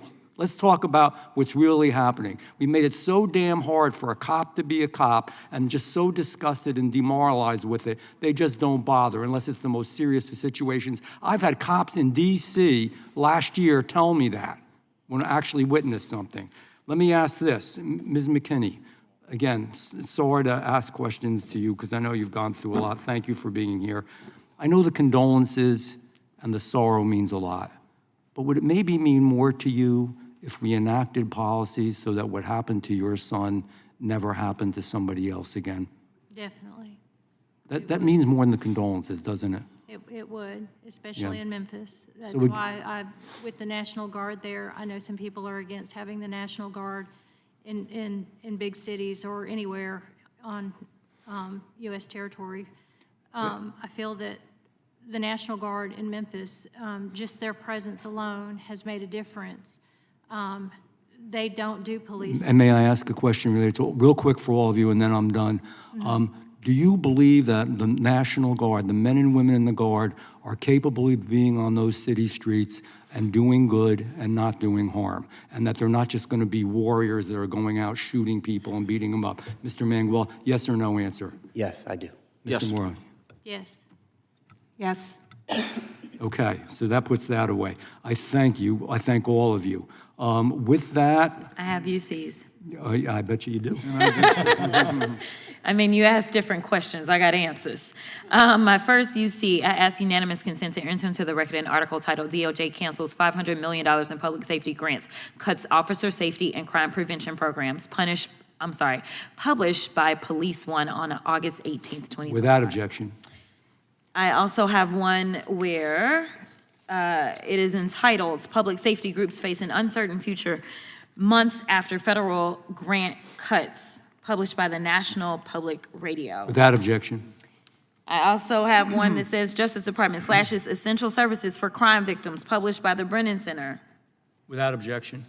I have one that says, let's see, this is by The Guardian. It's published March 27th, 2025. Trump cut 69 global programs tackling child labor and human trafficking. Without objection. I have another one that says, this is written by Michael Waldman, titled Trump Defunds Effective Crime Prevention Policies, published by the Brennan Center, July Without of objection. 25. I have another one that says, it's by Nicole, I can't pronounce Nicole's last name, crime prevention efforts face setbacks after federal cuts. Without objection.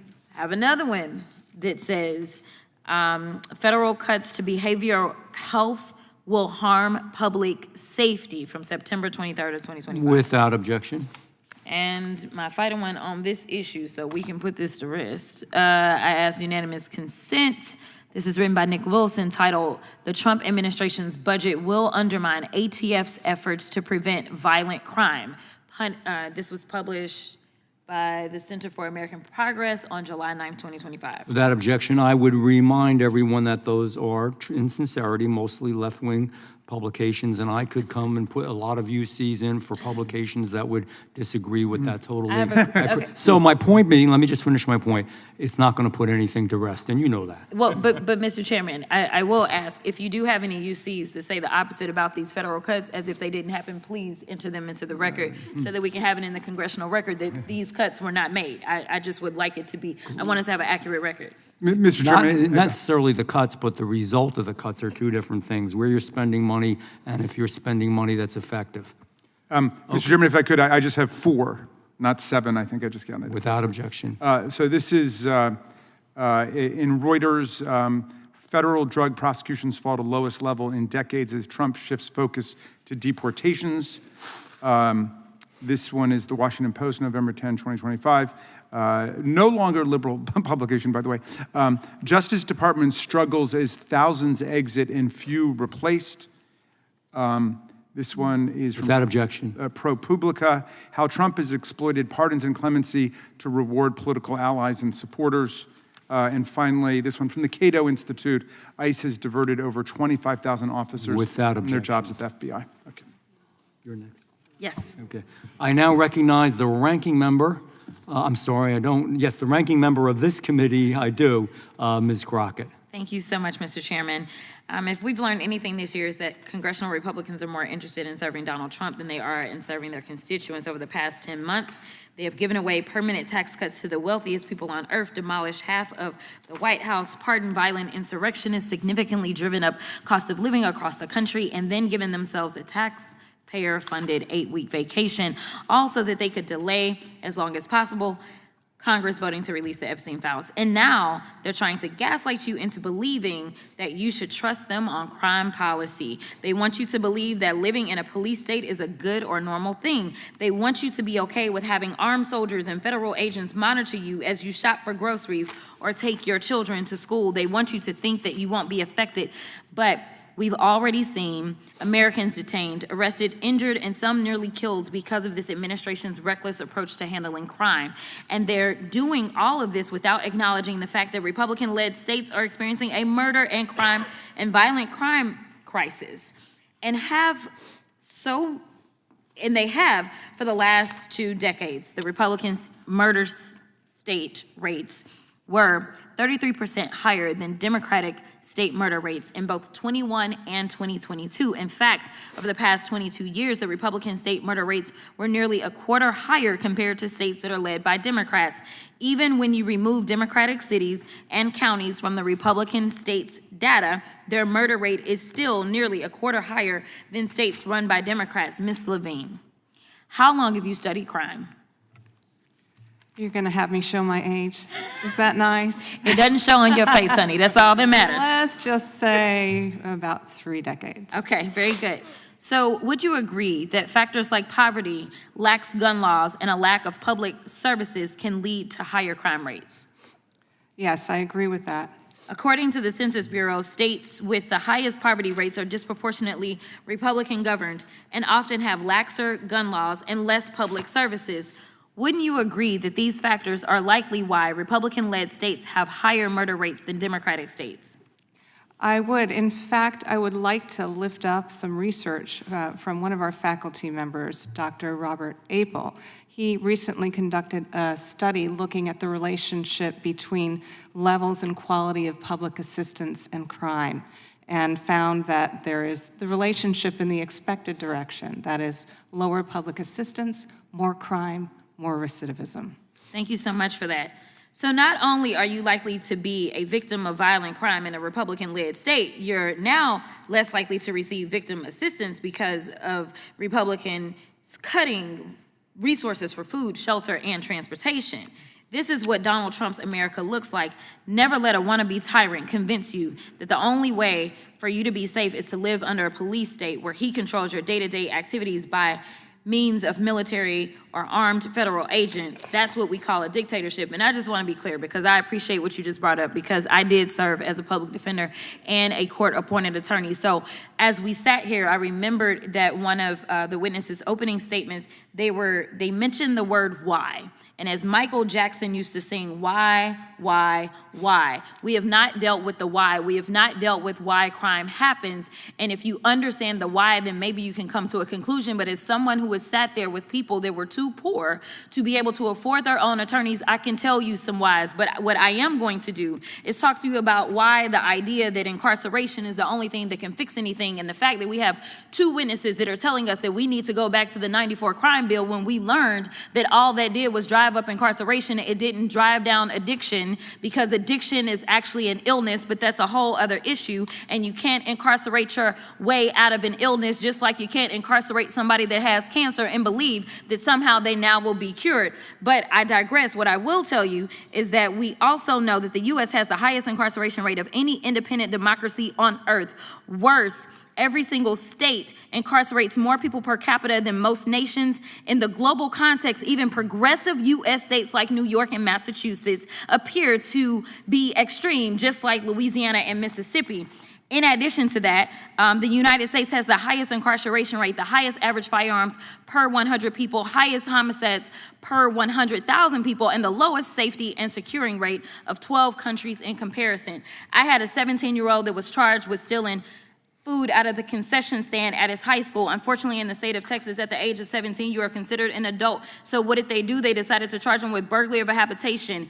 He had an attorney that was not me when he went through this. They put him on felony probation. Ultimately, they revoked his probation because he was too poor to show up to his actual probation officer, as his mom was the one who was required to take off work so that she could take him in. I'm gonna wrap up, but this is really important for people to understand. At the end of the day, they ended up giving my kid the maximum punishment for less than $20 worth of candy that he stole out of the concession stand. Ultimately, I told them that it was a mistake to send him to prison. When he went to prison, he learned how to be a criminal. That's where he learned how to cook meth. The next time that I saw him, it was because he had committed a real crime. Ultimately, all that did was harm our communities. And I will be clear, this was a poor young man, but he was not black. So, and this was in rural Texas. Time is this expired. was East Texas. Time is So I want to expired. be smart about what we do with crime, and I want to make sure that Time we is are putting our expired. money in smart places. Thank you so much for being kind.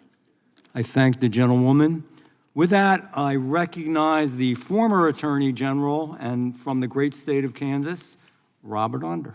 I'm sorry, it's mistaken. I'm sorry, Derek Schmidt. I got to get my people straight here, right? Thank you, Mr. Chairman. You're I promoting. made you an attorney. I made a doctor an Attorney General. I guess that makes you a doctor. I don't know. Oh, yeah, just don't put me in Missouri and we'll be okay. All right, okay. It's all good. That's a deal. Thank you, Mr. Chairman. I want to thank our witnesses for their time. It's been nearly 2 hours. I spent 12 years as what our law calls the chief law enforcement official of my state, and got to work with a lot of prosecutions directly. We ran our victim support programs for the state, so we worked with a lot of crime victims. I've been sitting here over the course of this hearing, and I've made a list of a few terms that in 12 years interacting with literally hundreds of crime victims and their families. In fact, this time of the year, we always hosted around the holidays a series of holiday remembrance receptions for crime victims' families, because we understand that the unique experience of going through the loss of a loved one or being victimized yourself, sometimes just being together with others at the holidays who have had a similar experience, can be powerful. So hundreds. This is a list of terms I never heard once from any of them. I never heard the term Trump. I never heard the term Biden, and I served during the Biden years. I never heard the term Obama, and I served during the Obama years. I never heard the phrase unanimous consent. I never had one of them quote crime statistics or theory to me. I never heard one of them say Republican. I never heard one of them say Democrat. I heard a lot of them cry. I heard a lot of them tell me the stories about their loved one who was lost or about what happened to them. Some were police officers, ma'am. We lost, I believe it was 13 on my watch. It might have been 14. I'd have to go back and count name by name. But we've lost 4 police officers to homicide on duty this year in Kansas. I had 4 others shot, by the grace of God, none are dead, just this last week in my district. So this is real. And I think it's sad that this conversation has gone off in many different directions, and I want to thank our witnesses for wanting to talk about what we can do about all of this. For me, the measure is how do we have fewer Kansans killed, raped, or robbed? That's what this ought to be about. So with that, I want to turn to the testimony from Mr. Mangual. You recommend a crime bill, and you give us 4 elements that you think ought to be in there, some of which, by the way, sound remarkably like, I heard Bill Clinton's voice in my head when you said 100,000 more cops on the street, hire and retain more police officers. You added a 5th one that wasn't in your written testimony. You said condition grants on best practices. I want to ask our other witnesses, just start with Mr. Mauro and go down the line. Do you think it's a good idea that we ought to look at some type of broad or comprehensive crime bill in this Congress? And if so, what else, or what would you put in it? I do think it is a good idea. It worked once, and frankly, if we don't learn from history, as the saying goes, we're doomed to repeat it. And it may surprise the committee to hear me say that I agree with Ms. Crockett. Low-level offenses, if you incarcerate people, actually among the perps, among perpetrators, they call prison school.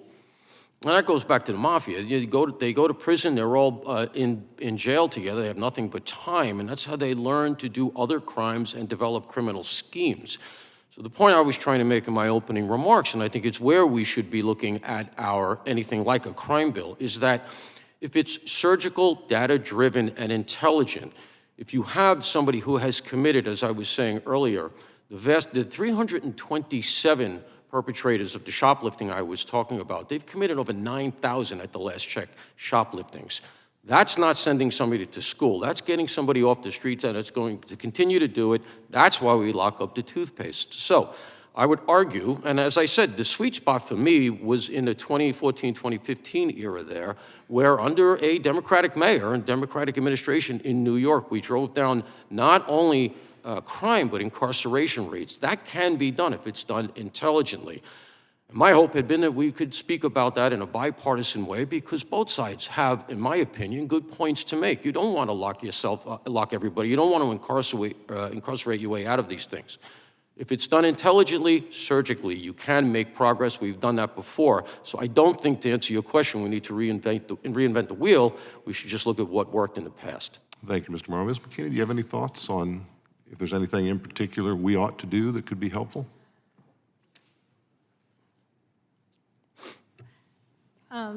As far as policing goes, I think that just the local leaders and also government leaders should definitely have a hard stance on crime and come forward and just denounce and stop being soft.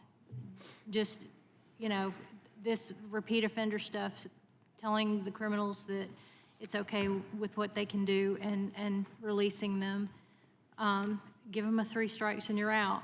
We used to have that in Memphis years ago, and it did deter crime. It showed the younger people that they were not allowed to go back out and do it again, that there would be consequences for what they were going to do. You know, a lot of the problems that we have in Memphis is through leadership. They are very neglectful in their duties. They don't prioritize education for the children. A lot of the children in Memphis don't know how to read. They don't know how to do basic math, and that's an issue. Parent accountability is an issue. Parents just let their kids run wild. You know, they don't know where their kids are at. I don't know what you can do about that. I don't agree with having, you know, parents be held accountable for their children's decisions in some instances, because parents can only do so much. The children do what they do because that was their choice. The lady's time has expired. Thank you. Thank you. Thank you. Thank the gentleman. That concludes today's hearing. We thank our witnesses for appearing before this subcommittee. Without objection, all members will have 5 legislative days to submit additional writing in question form for the witnesses or additional materials for the record. Without objection, this hearing is adjourned.